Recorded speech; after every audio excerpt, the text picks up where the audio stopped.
Baik, mari kita bahas lebih rinci pandangan Syiah dan Sunni terkait Sufyani dan hubungannya dengan Imam Mahdi. Pandangan Syiah. Syiah memiliki penjelasan yang sangat terstruktur tentang Sufyani dan hubungannya dengan Imam Mahdi.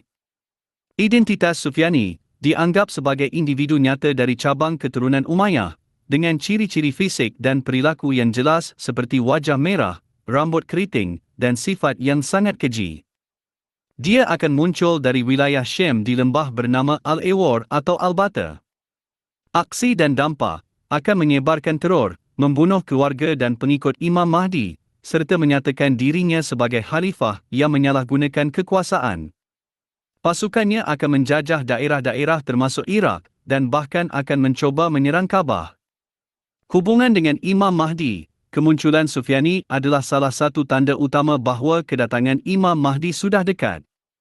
Ketika situasi dunia semakin suram kerana kezaliman Sufyani, Imam Mahdi akan muncul dari Gua Al-Thawr di kota Samarkand untuk menyelamatkan umat.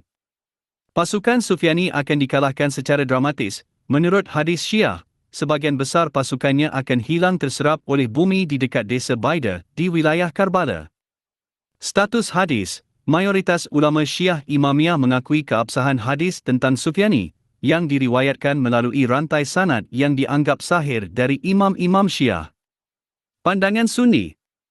Pandangan di kalangan Sunni lebih beragam, dengan perbezaan pendapat antara ulama dan mazhab. Variasi penafsiran. Sebagian ulama Sunni mengakui keberadaan Sufyani sebagai sosok eskatologi yang akan muncul menjelang akhir zaman. Mereka menggambarkannya sebagai penguasa yang zalim dari keturunan Umayyah yang akan berkuasa di Syam dan berperang melawan kaum muslimin. Namun, sebagian lainnya mempertanyakan keabsahan hadis tentang Sufyani, menyatakan bahawa sebagian besar riwayatnya memiliki sanad yang lemah atau tidak jelas, sehingga tidak bisa dijadikan dasar keyakinan yang pasti. Hubungan dengan Imam Mahdi. Bagi yang mengakui Sufyani, dia dianggap sebagai musuh Imam Mahdi.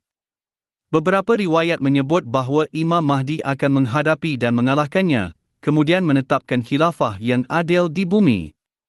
Ada juga pandangan yang menyatakan bahawa Sufyani bukanlah musuh langsung, melainkan sosok yang muncul sebelum atau bersamaan dengan Imam Mahdi sebagai bagian dari tanda-tanda akhir zaman yang menunjukkan kerusakan dunia. Ciri-ciri dan lokasi. Beberapa riwayat Sunni menyebut Sufyani akan muncul dari daerah Ruhbah di wilayah Syam, dan akan memiliki tanda khusus seperti adanya tulisan kafir di dahinya yang hanya bisa dilihat oleh orang yang beriman. Perspektif moden. Banyak ulama Sunni kontemporer mengingatkan agar tidak terlalu cepat mengidentifikasi sosok atau kelompok tertentu sebagai Sufyani, kerana hal itu bisa menimbulkan kesalahpahaman dan konflik, serta bertentangan dengan ajaran Islam yang menekankan kehati-hatian dalam menafsirkan nubuatan eskatologi.